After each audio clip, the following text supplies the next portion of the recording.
believe that you are primarily a vibrational match to your own desire. It's a good thing when you are. It's a good thing when you believe that you are. It's a good thing when you know you're not. Do you believe you always are? And is it a problem when you are not? So, what is the advantage of being a vibrational match to your own desire? It feels good. That's right. And that's primary. Because when you are a vibrational match to your own desire, then you are not offering resistance, which is the only thing that slows your desire down in terms of manifestation. If knowing that you feel good when you are a vibrational match, when you know that consciously, and if that's happening in the moment, then you can be assured that in a very short order of time, that good feeling will parlay itself into obvious, tangible, manifested evidence of the absence of resistance and the presence of alignment. For a long time, we've been calling these gatherings the art of allowing.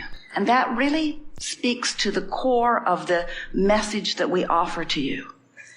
Because you are such deserving beings, and you've come forth as creative genius into an environment of variety and contrast, so that you can focus your desire into being.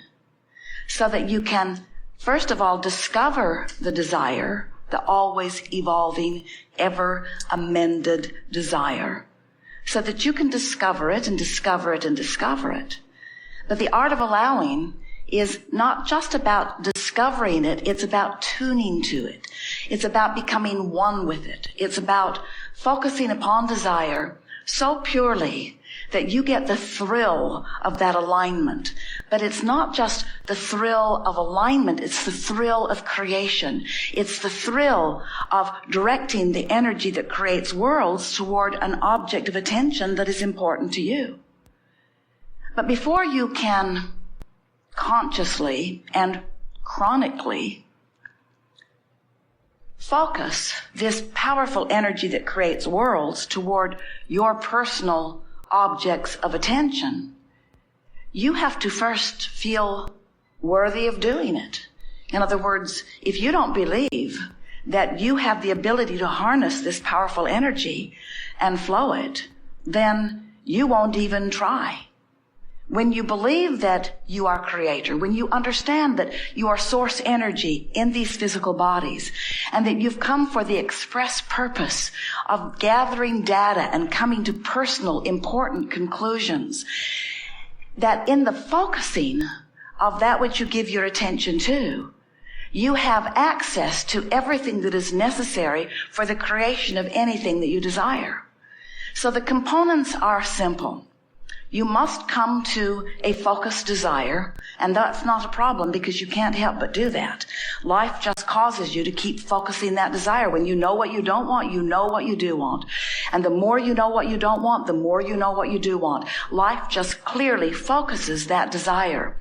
But that desire shoots out of you in sort of fits and starts. It shoots out of you in the middle of contrasting experiences. When you really know what you don't want, you really know what you do want, and you emanate a rocket that goes to the boundaries of this boundaryless universe, where the source within you receives the message, understands it fully, and holds that vibrational place that you have launched in your rocket.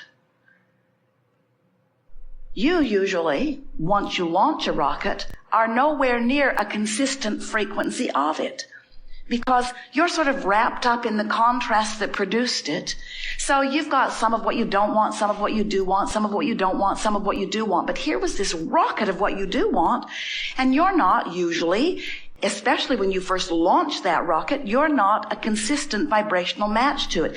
That is your work. You must tune yourself to the frequency of your highest desires. You must tune yourself to the frequency of your highest good. Now, your inner being has already done that. Your inner being is tuned to the frequency of who you really are and all that you've asked for, and stands in what we are calling a vibrational reality. We call it your vortex of creation. Your inner being, the larger part of you, stands in that vibrational place, holding vibrational tone or frequency to what you have reached for, that most that you have become.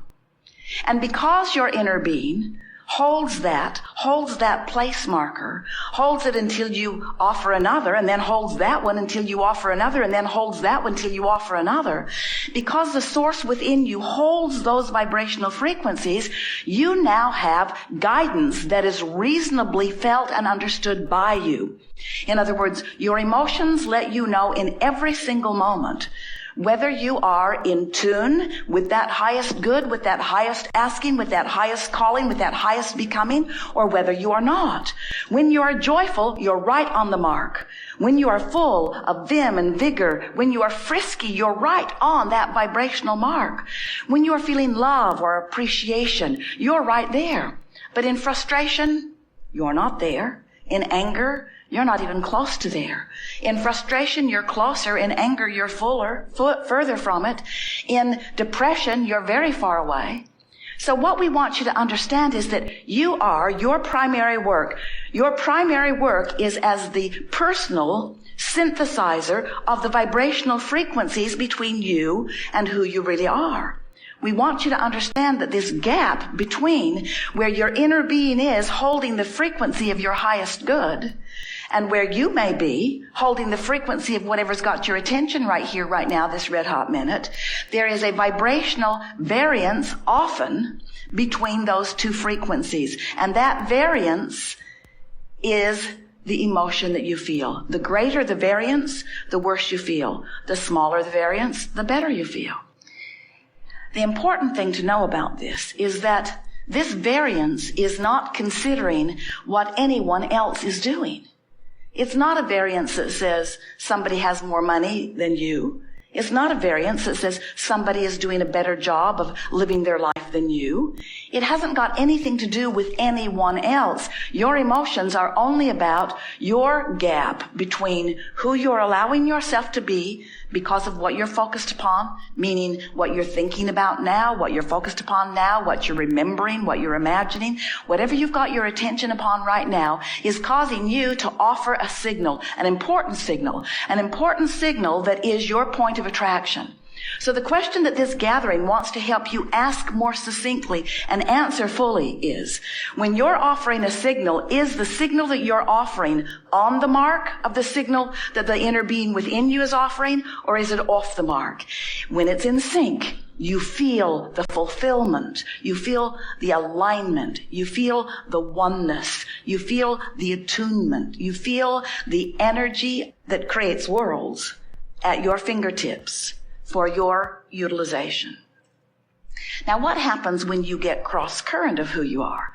Well, first of all, you don't feel good. In other words, when you are focused upon something unwanted and you're holding it as your object of attention for a period of time, that unwanted thing that you're focused upon gains momentum. And as it gains momentum, you get further and further apart from who you really are. Now, the whole time you're focused upon unwanted things, you're shooting off rockets like the 4th of July. In other words, when you are focused upon what you don't want, you are asking with precision and definition for the equivalent opposite of it. When you're sick, you're asking for wellness and so forth. When you know what you don't want, you are asking for what you do want. So it's interesting, the longer you live in these physical bodies on this magnificent planet interacting with one another, the longer you interact, the more rockets you shoot off, which means the more your vortex expands with the fullness of who you really are, which is a wonderful thing if you are aware of your emotions and tuning yourself frequently into alignment. But it's not such a good thing if you just keep launching the rockets and then obsessing on the absence of desire. So many people really believe that the way to solve a problem is to fixate on the problem, because they don't understand that the vibrational frequency of the problem is very different than the vibrational frequency of the solution. The solution is already complete and being held for you by the source within you in its vibrational readiness for your alignment with it. But you will not find the solution while you're beating the drum of the problem. You will create more solutions while you beat the drum of the problem. In other words, sometimes it is to your advantage to really dig into something and really identify everything about it that is bothersome to you. Because in doing so, you're launching rockets, expanding. But what most humans do, we'll just give it to you straight out here. What most humans do is obsess over problems, create massively in their vortex, and never go near it. Rarely enter into their vortex. They have to go to a football game where they are not focused upon their problem. They have to be distracted in some way, and then they'll have glimpses of elation, and then they'll think the football game made them happy. When what made them happy was the distraction from the vibration of the problem, which is keeping them from the solution, which is their and your eternal quest, you see. So we have, over time, as we've been playing with so many of you, we've come across many analogies to assist you in understanding this vibrational variance. We want you to understand that you were source energy before you came into this physical body, and the larger part of you remained in what is, by your terms, non-physical, non-manifested energy, consciousness form. The larger part of you is there. And so here part of this consciousness came into you, and here you are, this personality that you know as you and others know as you, moving about, knowing what you don't want, knowing what you do want. And as you are deciphering your life and coming to conclusions about what you want, the larger part of you is expanding. We want the physical part of you to take the expansion close on the heels with when you launch the rockets. And that really is the advantage of a gathering like this. If we can help you to understand and return to your knowledge that you are source energy in these physical bodies, and if we can coach you into vibrational alignment with who you really are, then and only then do you live the joyful, fulfilling, satisfying, moment by moment life experience that you were born to live. It is our promise to you. You did not come forth to fix broken things. You didn't come forth to reconcile things. You didn't come forth to get everybody to think like you did. You came because you were a creator, and a creator must create. And you create with the energy or the clay of energy. You create through vibration, which means you create through thought, which means you create through mind, which means you create through thinking, through focusing. And as life causes you to offer thoughts, you can tell in every moment where that thought is in relationship to the highest good that the source within you is holding. And we say, that is a person who understands the creative process. That is a person who understands the absolute existence of this vortex of creation.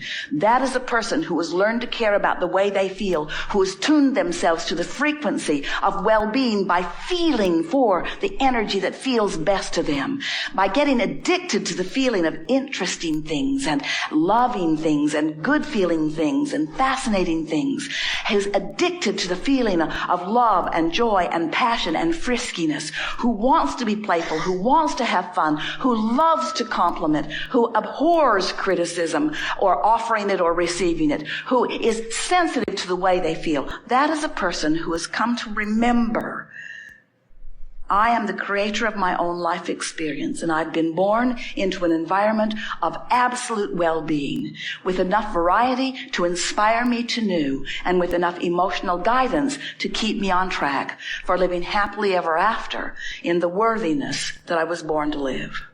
That's who you are. That's what you've come.